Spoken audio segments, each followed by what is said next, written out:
The rain had been falling over Philadelphia for 3 straight days. By midnight, the streets of South Philadelphia were almost empty.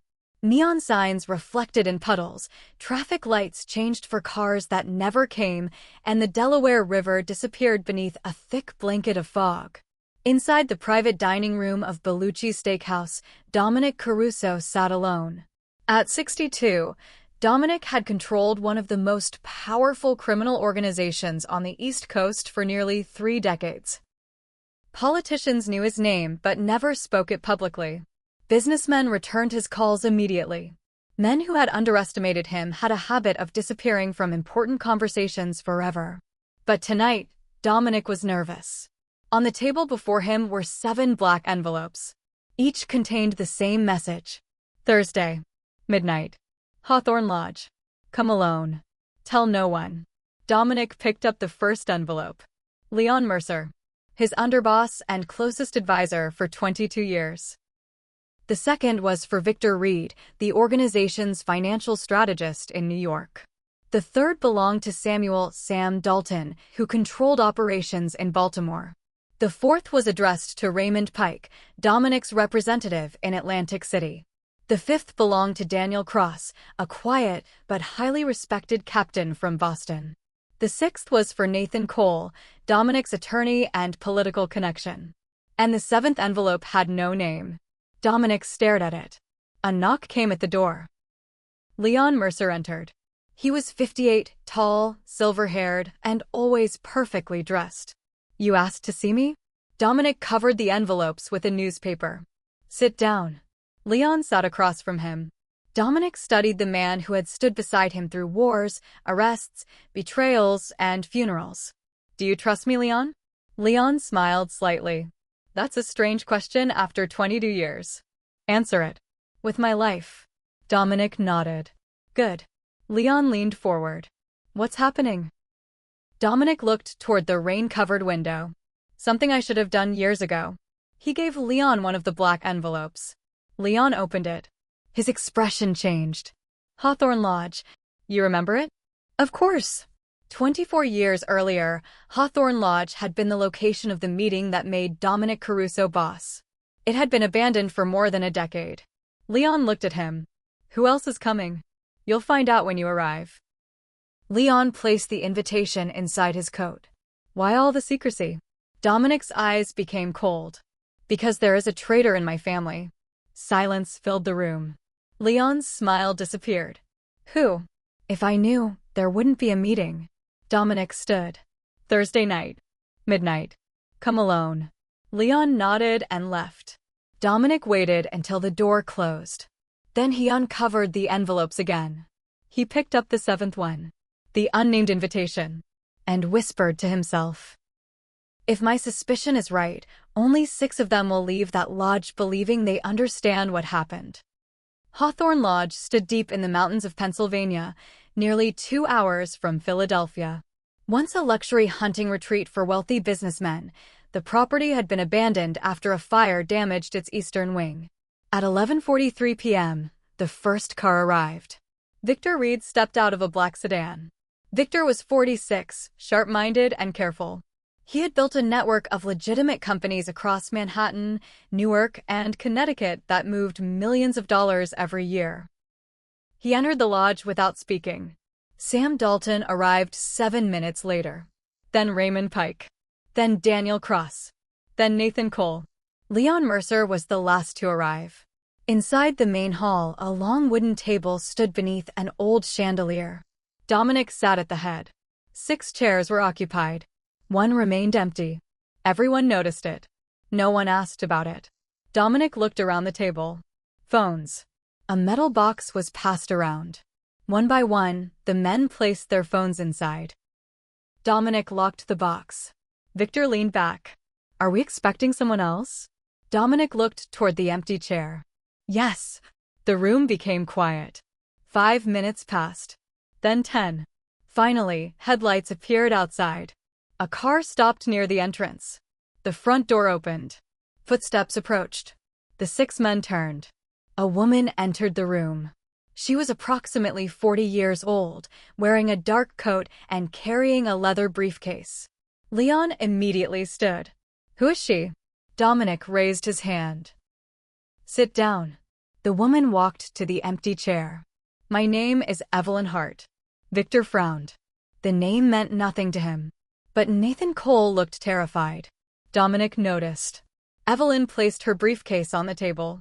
For the past 11 months, I have been investigating the disappearance of approximately $42 million from Mr. Caruso's business network. The room erupted. Raymond Pike stood. This is ridiculous. Sam Dalton pointed toward Evelyn. Who does she work for? Dominic slammed his hand on the table. Everyone became silent. She works for me. Evelyn opened the briefcase. Inside were bank statements, photographs, property records, and printed emails. Dominic looked around the table.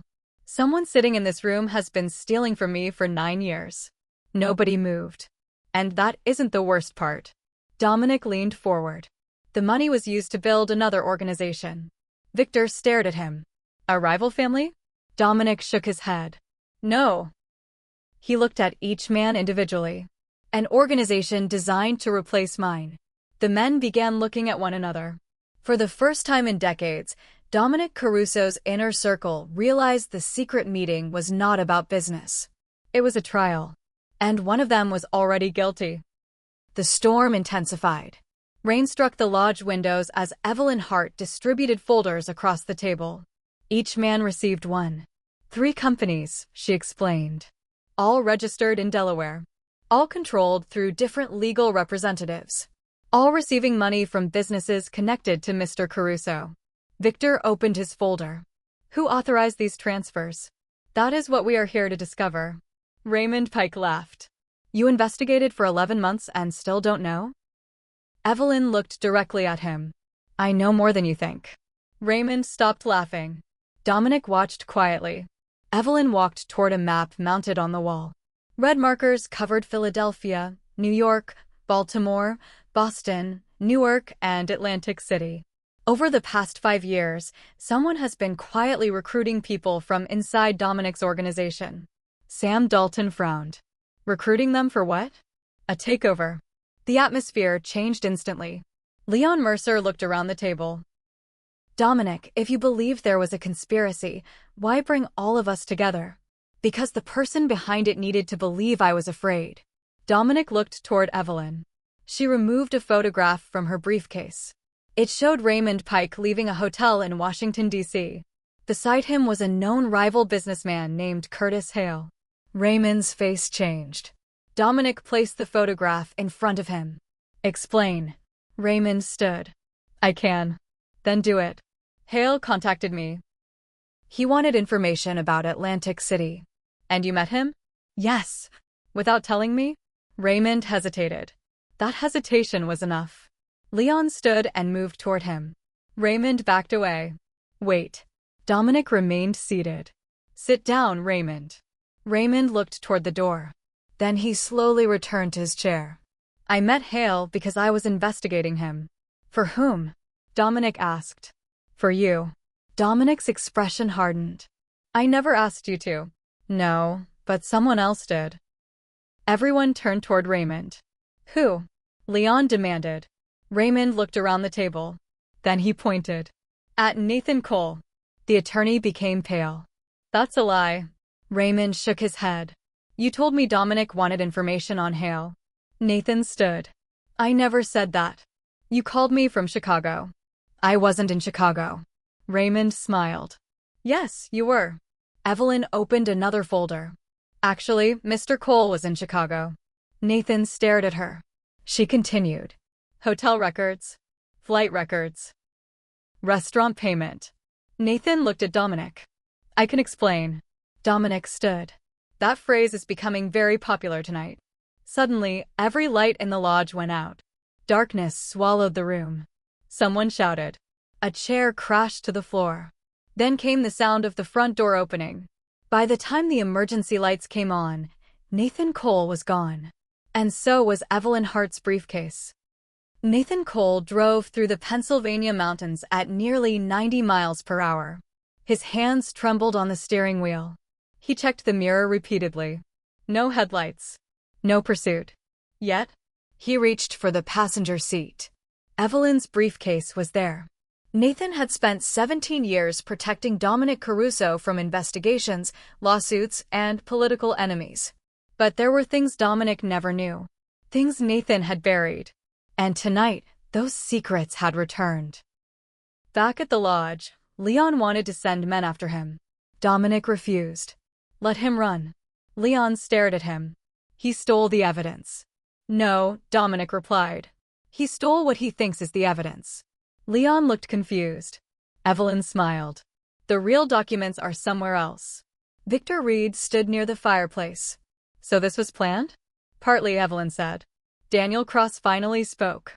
He had remained silent for most of the night. You expected someone to run. Dominic looked at him. Yes. But you didn't know who? No. Daniel nodded. Smart. Dominic walked toward the window. Fear makes people honest. Meanwhile, Nathan crossed into New Jersey. At 2:18 a.m., he stopped at a 24-hour gas station outside Trenton. He made a call from a payphone. A man answered. Nathan spoke quickly. The meeting happened. Silence. They know about the money. Another silence. No, they don't know everything. Nathan looked through the window toward his car. I have Hart's files. The voice on the other end finally spoke. Bring them to Newark. Nathan lowered his voice. What about Dominic? Dominic won't survive the week. The line went dead. Nathan returned to his car. What he did not know was that a tiny tracking device had been placed inside the briefcase. At Hawthorne Lodge, Evelyn watched a blinking signal move across a digital map. He's heading toward Newark. Dominic nodded. Good. Leon smiled. So now we find out who he works for. Dominic looked at the blinking signal. No. Everyone turned toward him. Dominic's voice became quiet. Now we find out which one of you he works for. Nathan arrived at an abandoned printing warehouse in Newark at 4:07 a.m. The building appeared empty. He entered through a side door. A single light burned inside. Hello. No answer. Nathan walked farther. I brought the files. A figure emerged from the shadows. Nathan stopped. You. The person stepped into the light. It was Sam Dalton. Nathan looked confused. You're supposed to be at the lodge. I left 20 minutes after you. Nathan placed the briefcase on a table. Does Dominic know? Sam smiled. Dominic knows almost nothing. Nathan opened the briefcase. Sam began searching through the documents. His smile disappeared. These are useless. What? These aren't the real records. Nathan grabbed one of the documents. The pages contained old property transactions and meaningless company reports. Sam stared at him. You were followed. No. You were. I checked. Sam stepped closer. You idiot. At that moment, the warehouse lights came on. Dominic Caruso stood on the upper walkway. Leon Mercer stood beside him. Evelyn Hart was near the entrance. Sam slowly looked upward. Dominic's expression showed no anger, only disappointment. Baltimore, Dominic said. 9 years. $42 million. All this time, I kept asking myself how an outsider could do it. Sam remained silent. Dominic continued. The answer was simple. He walked down the metal staircase. It wasn't an outsider. Sam looked toward Nathan. Nathan backed away. You told me Dominic was finished. Sam ignored him. Dominic stopped several feet away. Why, Sam? Sam laughed quietly. Because you were getting old. Leon stepped forward angrily. Dominic stopped him. Sam continued. You built an empire and then became afraid to expand it. You started thinking like a businessman. I am a businessman. No. You were a king. Sam pointed around the empty warehouse. And kings eventually lose their kingdoms. Dominic studied him. Was Nathan the only one helping you? Sam smiled. You still don't understand. Understand what? I wasn't the leader. Dominic's expression changed. Sam laughed again. You called everyone to that lodge because you thought there was one traitor. He looked directly into Dominic's eyes. There are 3. The warehouse became silent. Dominic turned slowly toward Leon. His oldest friend stood behind him, holding a phone. A message had just arrived. Leon read it, then deleted it. Dominic had seen enough. Who sent that message? Leon looked at him. No one. For the first time in 22 years, Dominic Caruso did not believe him. By sunrise, Dominic was back in Philadelphia. He had not spoken to Leon during the entire journey. Sam Dalton and Nathan Cole had been taken to separate locations for questioning. But Dominic was no longer thinking about them. He was thinking about Leon. 22 years. Leon had attended his daughter's wedding. He had stood beside Dominic when Dominic buried his younger brother. He knew where Dominic lived. He knew his routines, his accounts, his weaknesses. Dominic entered his office at Bellucci's Steakhouse. Leon followed. Closed the door. Leon did. Dominic poured 2 glasses of whiskey. Neither man drank. Who sent the message? Leon sighed. Dominic. Who? You're making a mistake. Dominic turned. Then help me correct it. Leon walked toward the window. The message came from Victor Reed. Dominic frowned. What did it say? Leave Newark immediately. Why? Because Victor knew police were on the way. Dominic stared at him. How would Victor know that? Leon turned. Because Victor has been cooperating with federal investigators for 14 months. The room became silent. Dominic slowly sat down. That's impossible. It's true. How long have you known? 6 months. Dominic looked at his oldest friend. And you didn't tell me? I was protecting you. By hiding an informant inside my organization? Victor wasn't giving them information about you. Dominic laughed bitterly. You believed him? Leon reached inside his coat. Dominic immediately stood. Leon froze. Then slowly removed an envelope. He placed it on the desk. Inside was a photograph. Dominic looked at it. The image showed Victor Reed meeting with a federal agent outside a courthouse in Manhattan. There were dates and times written on the back. Dominic looked up. Why protect him? Because Victor discovered Sam's operation before any of us. Leon explained that Victor had been caught during a financial investigation. Instead of exposing Dominic's organization, he had offered investigators information about Sam's secret network.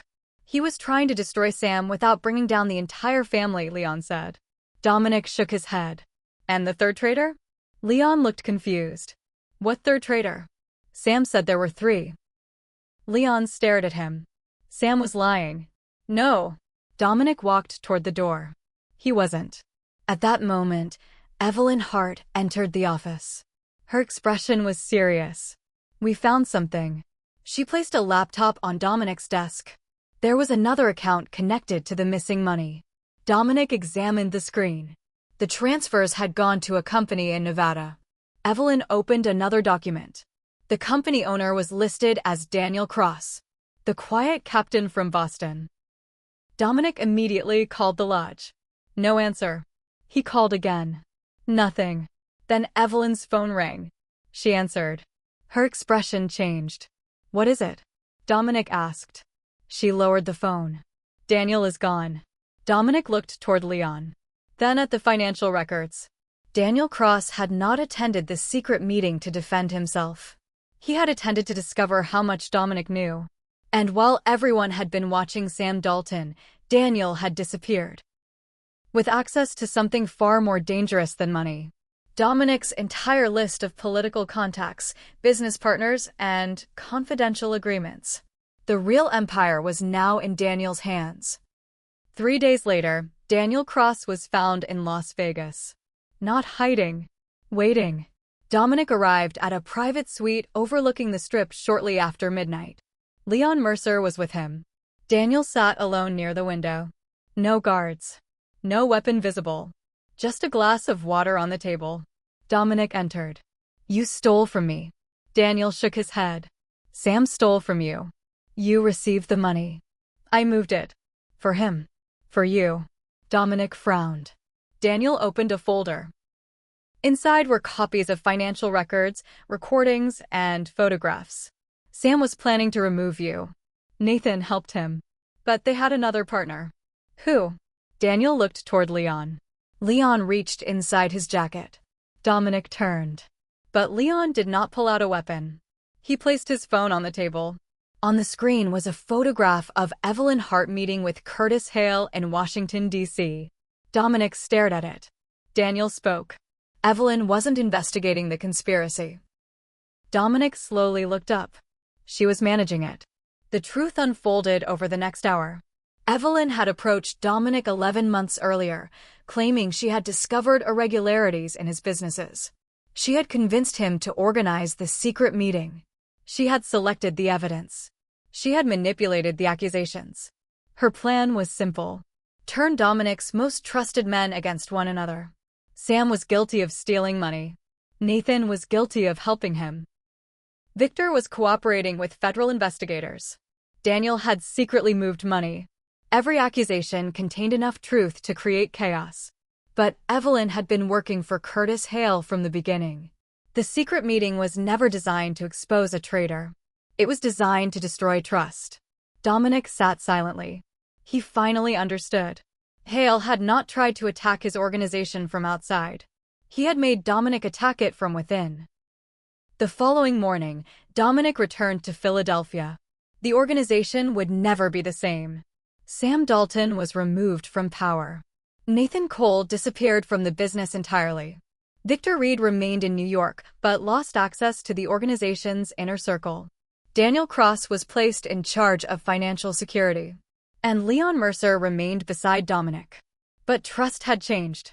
Dominic no longer held meetings with his entire leadership in one room. No single person knew everything. The organization was divided into separate sections. Each reported directly to him. As for Evelyn Hart, she disappeared before Dominic returned from Las Vegas. Some said she escaped.